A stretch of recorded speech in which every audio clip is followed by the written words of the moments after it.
This is Coffee with God, and I am Father Jose. Let us begin this day with the Word of God and a short reflection.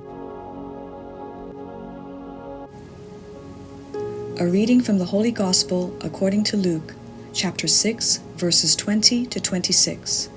The passage is taken from the Message version of the Bible. Coming down off the mountain with them, he stood on a plain surrounded by disciples, and was soon joined by a huge congregation from all over Judea and Jerusalem, even from the seaside towns of Tyre and Sidon. They had come both to hear him and to be cured of their ailments. Those disturbed by evil spirits were healed. Everyone was trying to touch him, so much energy surging from him, so many people healed. Then he spoke. You're blessed when you've lost it all. God's kingdom is there for the finding. You're blessed when you're ravenously hungry. Then you're ready for the messianic meal.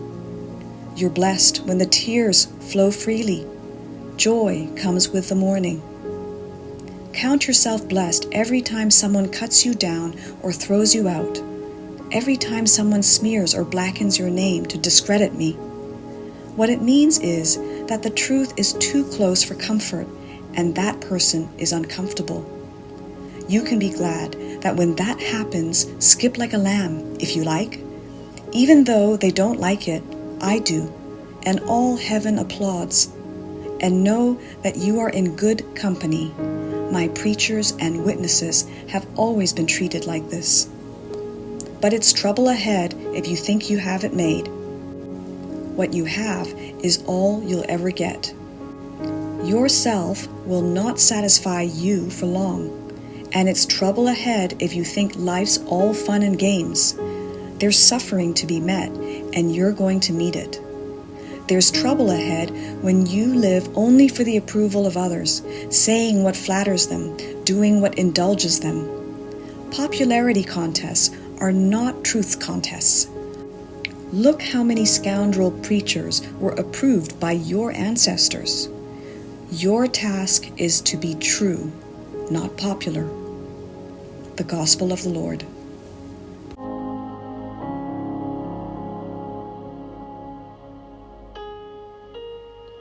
Reflections on the Holy Gospel according to St. Luke, chapter 6, verses 20 to 26. Today's Gospel presents St. Luke's version of the Beatitudes and the subsequent Woe to you. It is addressed not to the crowds, but his disciples. When Luke wrote his Gospel, his target audience was the Christian community. Luke confronts the realities of poverty, hunger, oppression, and persecutions, and brings the message of Jesus to encourage the suffering community. Jesus proclaims the poor, the hungry, the suffering, and the persecuted as blessed, and admonishes who are rich, satisfied, laugh, and are praised by people. The word blessed refers to a message of appreciation. It means to say, congratulations to you for the choice you have made. However, how can one be congratulated for being poor? Why does Jesus look at his disciples and tell them that they, in their poverty, are blessed? In what sense were Peter, Andrew, John, and the other apostles considered poor? Although they were not very rich, they still had their own house and a boat. There must have been many others whose situations were even worse.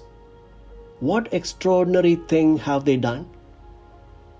Not every poor is declared blessed. Jesus does not glorify poverty or hunger. Instead, his disciples who gave up everything to respond to his call are called blessed. Poverty, hunger, and persecutions that they encounter result from their willful and personal choice to follow Jesus. Moreover, that makes them blessed. After the miraculous catch of fish, they pulled their boat to the land, they left everything and followed him. Similar thing happens with the call of Levi. and leaving everything, he rose and followed him. We read in chapter 5 of Gospel of Luke, "Sell everything you have, give it to the poor," Jesus asked the rich young man in chapter 18. This voluntary poverty is what characterizes a Christian. Any of you who does not renounce all his possessions cannot be my disciple. We read in chapter 14. Luke also presents the admonitions of the disciples who refused the spirit of the Beatitudes. The word to you, addressed to those who are rich and selfish, aims to warn and wake them up from the dangerous deceit of selfishness. It is a call to care for others while they still have the time to amend their lives. Does this mean that the disciples of Jesus should throw away everything, reduce themselves to misery, and become beggars? It would be a foolish and senseless interpretation of Jesus' words. The goods of this world are precious, essential to life. The poor of God refuse the selfish use of their wealth, time, intellectual abilities, erudition, diplomas, and social position. "Blessed are you poor" is not a message of resignation, but hope in a new world where no one is in need.